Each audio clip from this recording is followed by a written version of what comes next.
함께 은혜 나누신 말씀은 전도서 7장 13절부터 14절 말씀입니다. 하나님이 행하시는 일을 보라. 하나님이 굽게 하신 것을 누가 능히 곧게 하겠느냐.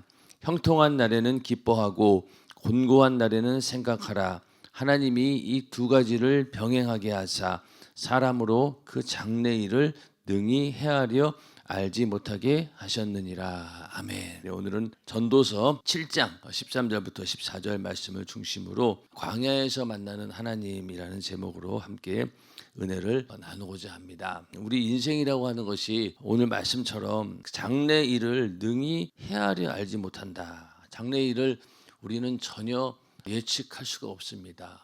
바로 몇 시간 후에 어떤 일이 생길지, 또 몇 분 후에 어떤 일이 생길지 우리는 예측은 하지만은 그것이 맞는다는 확률도 없고, 대부분 장래 일을 전혀 예측할 수 없습니다. 그렇기 때문에 매일매일 우리가 삶을 최선을 다해서 살 수 있는 것이죠. 만약에 우리가 앞에 있는 미래를 다 안다고 하면은 인생이 굉장히 무료할 거예요. 왜? 뻔히 알기 때문에 다음엔 이런 일이 생기고 이런 일이 생기니까 그냥 이렇게 무료하게 기다릴 뿐이겠지만은, 모르기 때문에 최선을 다해 살아야 되는 거예요. 내일이 어떻게 될지 모르니까. 그래서 우리가 또 예수를 잘 믿고 신앙생활을 열심히 한다 할지라도 이 인생에는 예측할 수 없는 일로 가득합니다. 예수 믿는 사람이라고 예외는 아니라는 거죠. 만약 예수를 믿고 우리가 미래를 볼 수 있는 눈이 활짝 열린다라고 하면은 그게 과연 행복할까요? 그렇지 않다고 봅니다. 저는 아예 모르는 것이 오히려 최선을 다해서 우리가 앞만 보고 달려갈 수 있는 것이지, 앞일을 훤히 보고 있다라고 하면은 인간은 그렇게 살 수가 없는 거예요. 그래서 하여튼 예수를 믿는 자도 이 예측할 수 없는 일로 가득합니다. 좋은 일, 나쁜 일이 공존하게 되어 있고, 또 즐거운 일과 슬픈 일도 생기게 되고, 오늘 이 말씀처럼 형통한 날도 있고 또 곤고한 날이 있고, 이게 계속 교차합니다. 그러면서 고난과 역경, 또 견딜 수 없는 수많은 고통의 순간들이 갑자기 불쑥불쑥 찾아오기도 하죠. 그러니 이 모든 일들을 보면서 과연 우리가 어떻게 그것을 해석하고 받아들여야 될 것인가. 오늘 13절 말씀처럼 하나님이 행하시는 일을 보라. 하나님이 굳게 하신 것을 누가 능히 곧게 하겠느냐. 이 말씀에 답이 있는데, 우리 인생이라고 하는 것이 직선 코스만 있다고 생각하는 사람들도 있어요. 내가 계획하고 또 원하는 대로 그대로 착착착착 진행이 되면은 얼마나 좋겠습니까? 그렇죠? 직선 코스만 있으면은 그래, 요 다음은 요거 이렇게 딱딱 진행이 되면 좋은데, 인생이라는 게 그렇지 않다는 거예요. 오늘 말씀처럼 하나님께서 굳게 하신 것을 누가 능히 곧게 하겠느냐. 인생 자체가 하나님께서 이렇게 굳게 하신 경우도 있다는 거예요. 직선 코스가 아니라 이리저리 굽이굽이 돌아가서 목적을 이루는 경우가 더 많기 때문에, 여러분들이 어떠한 목적을 이루는 데를 가만히 보세요. 그러면 그게 내가 계획한 대로 착착착 진행이 돼가지고 직선 코스를 가듯이 딱 이루어진 경우가 많습니까? 아니면은 그 일을 이루는데 예상치 않았던 문제들이 생기고, 그러다 보니까 굽이 돌아가지고 오랜 세월 지나서 그 결과를 얻을 때가 얼마나 많이 있겠습니까? 우리가 기도도 마찬가지죠. 기도도 기도하자마자 딱 응답되는 그런 경우도 물론 있겠지만은, 대부분 그 기도는 오랜 인내의 시간을 견뎌야 합니다. 그러면서 언제쯤 하나님께서 이 기도를 응답해 주실까 고민하고, 또 그러다 보니까 더 간절히 부르짖어 기도하고, 그러다 보니 굽이 그냥 지나서 결국에 가서 나중에 하나님의 뜻을 발견하기도 하고 응답을 받게 되는 것이죠. 이스라엘 백성들이 출애굽을 해서 가나안까지 가는 길이 40년이 걸렸죠.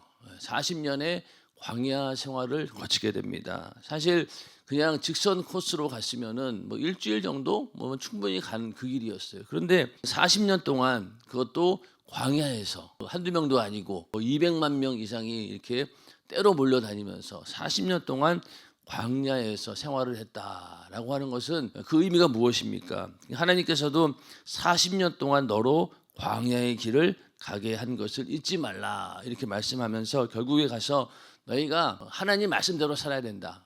우리 인간은 떡으로만 살 것이 아니라 하나님의 입에서 나오는 말씀으로 살아야 된다. 너희는 바로 하나님의 백성으로서 하나님과 함께하는 삶을 살아야 된다라는 사실을 아주 뼈저리게 가르쳐 주기 위해서 이 40년의 광야를 거치게 합니다. 마찬가지로 우리 인생도 직선 코스로 가면은 다 되겠지만은 굽이굽이 돌아갔어요. 돌아간 이유가 뭘까요? 그만큼 내가 더 단단해지고 또 하나님과의 관계 속에서도 그렇고 또 우리가 인간으로서의 삶을 위해서도 더 견고해지고 더 강해지는, 그렇게 해서 오히려 직선으로 갔을 때보다 곡선으로 돌아 갔을 때 더 풍성한 것들을 얻을 수 있다는 겁니다. 만약에 광야에 이 40년의 세월이 없었다라고 하면은 이스라엘 백성들은 여전히 애굽에서 노예 근성을 가지고 그냥 가나안에 들어가도 그런 정신을 가지고 살았을 거예요.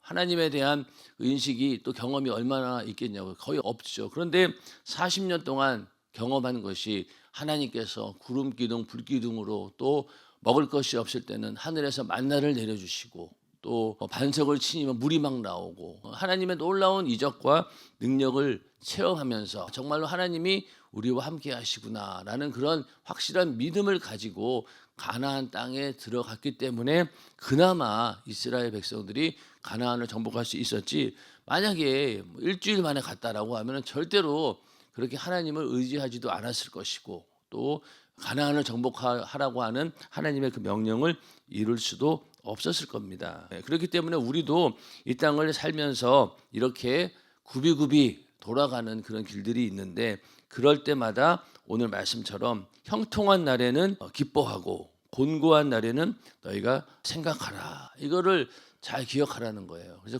우리에게 형통한 날이 오면은 감사함으로 기뻐해야 되죠. 하나님께서 이렇게 나를 형통케 해주셨구나, 또 이렇게 길을 활짝 열어주셨구나 라면서 하나님을 찬양하고 또 감사함으로 기뻐하라는 겁니다. 그런데 곤고한 날이 오면은 또 어떻게 하냐? 그때는 너희가 생각하라는 거예요. 생각하라. 뭘 생각해야 될까요? 왜 이런 시련이 나에게 올까? 또 하나님은 이런 상황에서 내가 어떻게 하기를 원하실까라고 생각하라는 거예요. 만약에 왜 이런 시련이 나에게 옵니까? 라고 불만불평으로 가득한 생각으로 매일매일 보낸다라고 하면은 그 시간은 무의미한 시간이 될 것이고 오히려 내 영혼을 더 파괴시키는 그런 시간이 되겠지만은, 그런 생각 가운데서 하나님께서 이런 상황에서 내가 어떻게 하기를 원하실까? 과연 하나님께서 계획하고 있는 뜻은 무엇일까라고 깊이 생각한다라고 하면은 그 시간들이 절대로 무의미한 시간으로 끝나지는 않습니다. 오히려 하나님과 더 깊은 교제의 시간이 되는 것이죠. 그래서 광야에서 이스라엘 백성들이 그나마 믿음으로 철이 들었던 것처럼 우리도 인생의 광야의 길을 걸을 때 하나님과 더 깊은 교제가 일어나게 됩니다. 왜 그럴까요? 광야에서는요, 아무것도 기대할 수가 없어요. 내가 가진 것도 기대할 수도 없고 내가 의지하는 것도 없고 도대체 나라고 하는 것이 과연 뭔가, 나는 아무것도 할 수 없는 그런 무능력한 존재이구나라는 것을 처절하게 발견하는 곳이 바로 인생에서의 광야의 길입니다. 여러분들도 아마 힘들고 어려운 일이 생겼을 때 생각해 보세요. 그때는 도대체 나는 아무것도 할 수 없구나, 이거 어떻게 해야 되나, 그런 상황을 딱 직면하게 되는데 광야에서 경험하는 게 바로 그겁니다. 그러니까 거기서 의지할 거는 누구밖에 없겠어요? 하나님밖에 없는 거예요. 먹을 것이 있습니까? 마실 것이 있습니까? 그늘이 있습니까? 그냥 전부 다 구름 기둥, 불 기둥, 만나, 반석의 물, 하나님이 주시지 않고는 아무것도 해결할 수 없는 그런 자기 자신을 완전히 발가벗기고 또 자기 자신을 그냥 그대로 다 드러내지 않고는 견딜 수 없는 곳이 바로 광야예요. 그러니까 그 광야의 세월을 지나다 보니 자기 자신에 대해서도 깊이 발견하게 되고 또 나와 함께 하시는 하나님과 더 가까이 우리가 만나게 되는 그런 시간이 바로 광야에서 보내는 시간입니다. 그래서 이 형통과 곤고의 날 속에서 우리는 하나님과 함께하는 복을 누려야 되는데, 장래일을 알려주지 않은 이유가 바로 여기 있다는 거예요. 우리에게 장래일은 몰라요. 곤고한 날이 올지 형통한 날이 올지 이것이 계속 반복되어집니다. 그러나 정말로 지혜로운 자라고 하면은 형통한 날에도 하나님께 감사하며 기뻐할 것이고 곤고한 날에도 우리가 하나님의 뜻이 무엇인가 깊이 생각할 수 있는 그런 시간들이 되기 때문에 형통한 날이나 곤고한 날이나 하나님과 함께하는 복을 누릴 수 있게 해주신 거예요. 그러니까 우리가 앞날을 모르는 게 감사한 일이죠. 범사에 감사할 수 있고 또 무엇이든지 다 사나 죽으나 우리는 주의 것이구나라는 그런 것들을 우리가 고백하는 그런 시간들이 된다는 겁니다. 그래서 인생을 우리는 광야에 비유하고 있죠. 그래서 성경에도 이 광야의 이야기가 많이 나옵니다. 왜냐하면 이스라엘 자체가 그 광야 같은 나라이기 때문에 광야 이야기가 많이 나오죠. 그래서 이 성경에서 광야는 주로 시험의 장소 또 유혹의 장소로 나옵니다. 예수님께서도 공생애를 시작하자마자 광야로 성령께서 이끌고 가셔가지고 거기서 마귀로부터 또 시험을 받고 또 그걸 다 이겨내는 그런 곳이 이루어진 것이 바로 광야입니다. 또 이스라엘 백성들도 광야에서 뭘 발견했습니까? 우상하고 하나님을 분별하는 그런 법을 훈련받았고 또 하나님을 경배하고 섬기는 그런 법도 그 광야에서 배웠고 그렇게 해가지고 이 40년의 광야 생활 동안 하나님 백성으로서 자격을 갖추는 그런 시간이었던 겁니다. 또 그리고 그것뿐만이 아니죠. 바울이라고 하는 사람도 다메섹 도상에서 예수를 만난 뒤 아라비아라고 하는 광야에 가서 3년 동안 체류했습니다. 그러니까 사도 바울도 다메섹 도상에서 예수님 만나고 이제 정말로 그가 하나님의 일을 시작할 때 그냥 시작한 것이 아니라 광야에서 3년 동안을 체류하면서 거기서 하나님과 또 깊은 교제 시간을 가졌다는 거예요. 그러니까 우리 인생도 이렇게 광야 같은 시간들이 있다라고 하는 것을 당연히 여기고 오히려 그 광야 같은 시간을 통해서 내가 더 연단되어지고 더 하나님 보시기에 더 이렇게 거룩해지고 또 하나님만 의지할 수 있는 그런 믿음을 갖출 수 있는 그런 계기가 된다는 겁니다. 또 우리가 잘 알고 있는 다윗이라고 하는 사람이 있죠. 다윗은 왕입니다. 이스라엘의 왕인데 그가 이제 사무엘에게서 왕으로 기름 부음을 받게 되었고 또 그 이후로 골리앗과의 싸움에서 승리하면서 많은 사람들이 정말로 이 다윗이 우리의 왕이 되어야 된다라고 할 정도로 엄청나게 승승장구합니다. 그래서 이제 사울 왕에게 또 발탁이 되어 가지고 왕궁으로 들어가는데 거기서 일이 잘 되지 않았어요. 사울 왕으로부터 미움을 받게 되었고 결국은 도망가게 되었죠. 도망가서 피한 곳이 어디냐면 바로 이 엔게디 광야입니다. 거기에서 오랫동안 이 사울의 추격으로부터 광야 생활을 거쳐야 되는 거예요.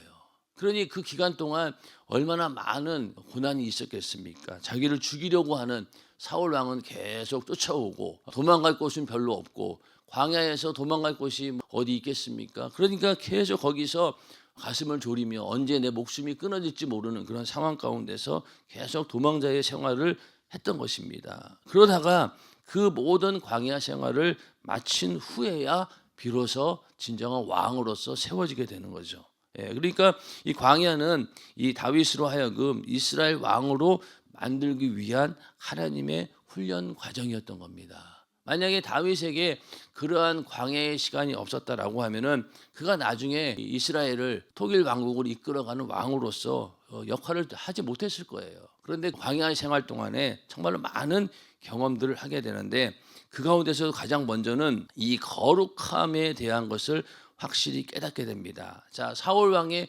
추격을 계속 받았어요. 그런데 그런 가운데서도 2번이나 사울 왕을 죽일 수 있는 절호의 기회가 있었습니다. 어차피 왕이라고 하는 것은 정권을, 그러니까 권력을 내가 잡아야 되는 거잖아요. 그러기 위해서는 수단과 방법을 가리지 않고 정적을 제거해야 되고 거기에 거침돌이 되는 것들은 과감하게 제하는 것이 오히려 권력을 취하는 데 있어서 쉬운 길이고 또 당연하게 생각하겠죠. 그러니까 이 사울을 죽일 수 있는 기회에 죽이지 못한 것에 대해서 오히려 옆에 있는 부하들은 어땠습니까? 왜 안 죽였냐? 절호의 기회인데. 아마 이 앞으로 이 사울 왕을 죽이지 않았기 때문에 평생 그것이 당신에게 한이 될 것이다. 이렇게 생각하지 않았겠냐고요. 그런데도 이 다윗 왕은 사울을 죽이지 않았습니다. 왜? 하나님께서 기름 부어 세운 자를 죽이는 것 자체가 하나님이 원하는 것이 아니다라고 했기 때문에 거기서 하나님의 뜻을 선택하게 된 거예요. 내가 여기서 이 사울 왕을 죽여가지고 내가 권력을 얻을 것인가, 아니면은 정말로 하나님과 함께하는 그런 삶을 선택할 것인가. 거기서 이 다윗은 이 거룩함을 선택하게 됩니다. 하나님과 함께하는 것, 하나님의 뜻을 지지하고 하나님의 말씀에 순종하는 것, 그것을 선택하게 된 거예요. 광야에서 다윗은 이러한 것을 경험하면서 오히려 하나님과 더 가까워지는, 더 깊이 하나님을 체험하고 경험하는 그런 시간들이 되었다는 겁니다. 그래서 이 거룩함이라고 하는 것은요, 우리가 그냥 겉으로 봤을 때 말을 그냥 그럴듯하게 하고 또 조용하고 엄숙하고 이런 게 거룩이 아니라, 거룩은 구별입니다. 구별된다는 의미죠. 그래서 이 다윗은 이 거룩한 사람이었다는 것이 뭐냐면은 하나님 편에 서면서 자기 자신을 확실히 구별한 거죠. 자, 광야에서 그렇게 유혹의 시간이 오고 미혹의 시간들이 왔어요. 내가 이 사울 왕만 죽이면은 이 모든 광야 생활이 끝나고 내가 이제 왕으로 세워질 수 있지 않겠습니까? 그러니 죽이면은 간단한 일이었어요. 그럼에도 불구하고 그는 하나님의 뜻을 쫓으면서 자기 자신을 구별시킨 거예요. 또 하나님께서는 그것을 기뻐 받으시고 그곳에서 더 연단을 받아서 하나님께서 그를 왕으로 세워주시되 이스라엘을 완전히 통일해서 통치하는 그런 통일 왕국의 왕이 되게 하셨다는 겁니다. 이 광야에서 이 다윗은 더 거룩한 모습으로 성장을 하게 되었던 겁니다. 또 다윗은 광야에서 뭘 발견했냐면요, 피난처를 발견합니다. 그래서 이 피난처라고 하는 단어가 이 시편 속에서 무려 37번이나 나와요. 계속 피난처. 시편은 아름다운 시라고 하지만은 한편으로 봤을 때는 물론 다윗이 시편을 다 지은 건 아닙니다. 다윗의 시편들을 보면요, 이 사울 왕으로부터 도망가는 때, 정말로 고난을 당하고 위기 가운데 있을 때 이런 시를 하나님께 기도하듯이 고백한 거잖아요. 그러니까 우리는 볼 때 이 아름다운 시라고 하지만은 그 다윗 입장에서는 어떻습니까? 이게 지금 죽느냐 사느냐의 그런 기로에서 하나님께 간절히 부르짖는 그런 기도가 바로 시편입니다. 그래서 그 가운데 피난처에 관한 이야기를 굉장히 많이 합니다. 그래서 피난처라고 하는 것은요, 이 물리적으로 안전한 장소가 되겠죠. 그래서 처음에 이제 다윗은 어떻게든 사울의 추격을 피하기 위해서 계속 피난처를 찾아다녔습니다. 어디에 숨으면은 내가 목숨을 부지할 수 있을까? 이 사울의 공격으로부터 내가 방어할 수 있을까? 그래서 엔게디 광야에서 그런 곳을 계속 찾아다녔고, 어떤 경우에는 내가 저쪽 나라에 가서 있으면은 안전히 나를 보호할 수 있을까? 그렇게 해서 다른 나라에 들어가서 거기에 의지하기도 하고, 별의별 방법을 다 동원해서 자기 자신의 피난처를 찾았지만은 나중에 가서 다윗이 발견한 것은 이 피난처는 공간이나 장소가 아니라 바로 하나님 자신이 피난처가 되는구나. 이걸 이제 확실히 깨달은 거예요. 물리적으로 숨을 곳, 바위 뒤가 안전할까? 저기 계곡이나 이런 데가 안전할까? 그런 장소가 아니라는 거죠. 바로 하나님 자신이 바로 피난처라는 것을 발견하게 된 겁니다. 그때 비로소 다윗도 절대적으로 하나님을 의지하는 것, 하나님만이 나를 지켜주시고 보호해 주시는 분이다라는 사실을 확실히 알게 된 겁니다. 자, 우리도 문제가 생기고 또 어려운 일이 생겼을 때 우리는 이런저런 수단과 방법을 다 동원해서 그 문제를 해결해 보려고 아무리 노력하지만은 결국에 가서는 어떻습니까? 이거는 내 힘으로 할 수 없구나.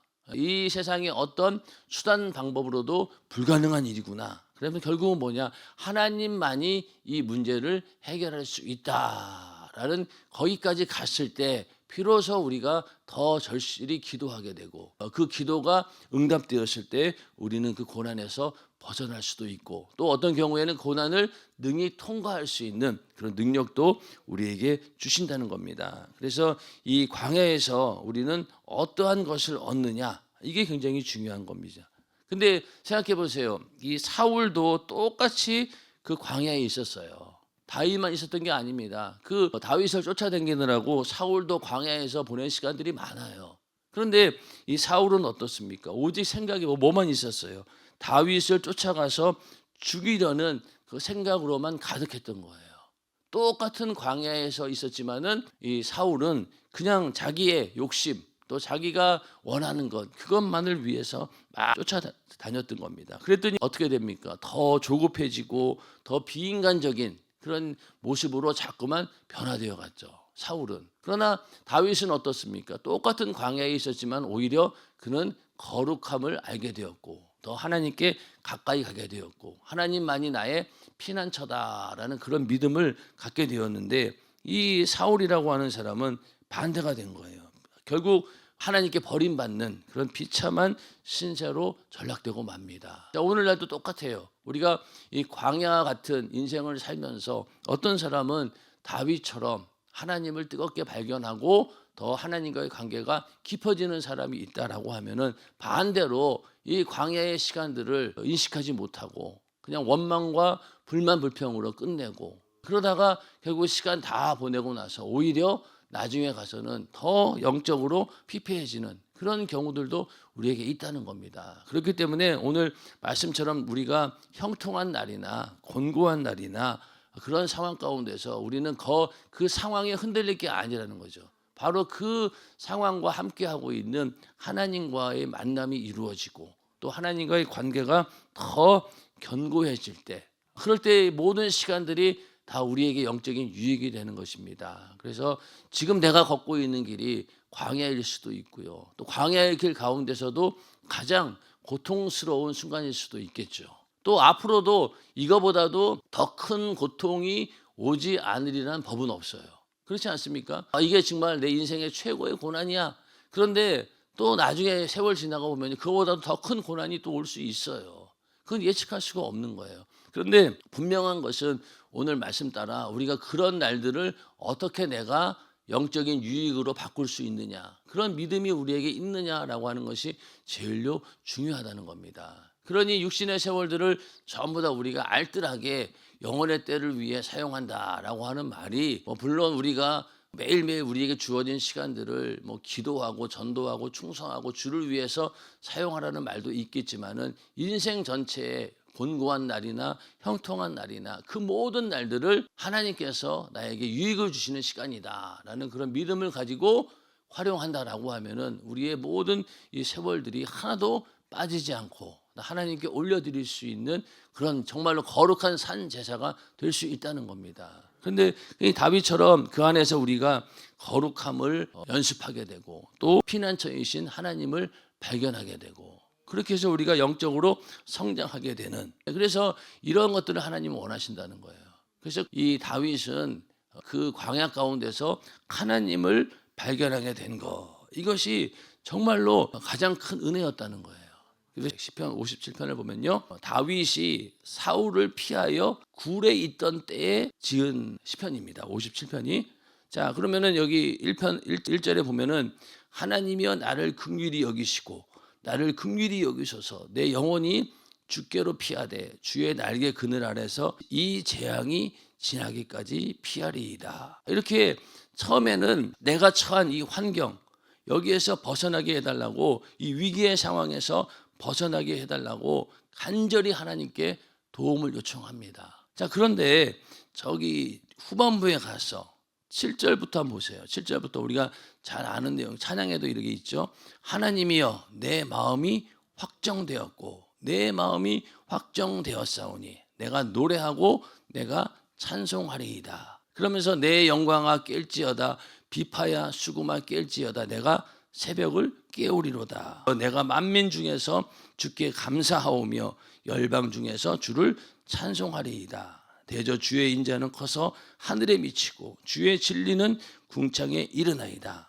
하나님이여 주는 하늘 위에 높이 들리시며 주의 영광은 온 세계 위에 높아지기를 원하나이다. 자, 여기 짧은 한 5절 가운데 우리가 알고 있는 찬양만 해도 엄청 많아요. 그렇죠? 내 마음이 확정되었으니 이것도 우리 자주 부르는 찬양이고 비파야 수구마 깰지어다 내가 새벽을 깨우리로다 이런 찬양도 있었고 내가 만민 중에 이런 찬양도 있었죠.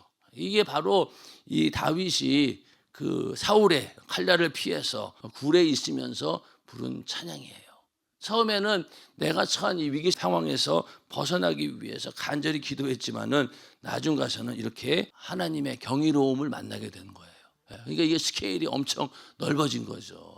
그 조그만 굴 안에서 여기서 완전히 죽을 것 같은 그런 상황이었는데 오히려 그것이 경이로운 하나님을 만나게 되는 그런 계기가 되었다는 겁니다. 그렇기 때문에 우리도 이 광야에 있을 때 현실적으로 봤을 때는 정말로 좁은 공간처럼 보이고 거의 완전히 구석에 몰린 것처럼 보이지만은 오히려 거기에서 더 크고 위대하신 하나님을 만날 수 있다라고 하는 것이 우리에게 복이라는 겁니다. 그래서 우리에게 주어진 모든 인생 자체가 사실은 광야예요. 우리 인생 자체가 예수를 믿는 사람에게는 더욱더 그렇습니다. 이 광야를 거치지 않고는 절대로 천국에 갈 수 없는, 광야를 거쳐야지 가나안에 이룰 수 있던 것처럼 우리도 이 인생이라고 하는 광야를 거치지 않고는 절대로 천국에 갈 수 없습니다. 그래서 이 광야 같은 우리 인생을 주신 이유는 이 안에서 정말 하나님을 뜨겁게 발견하고, 이게 다윗이 하나님의 경이로움을 발견하고 찬양했던 것처럼 우리도 이런 모습으로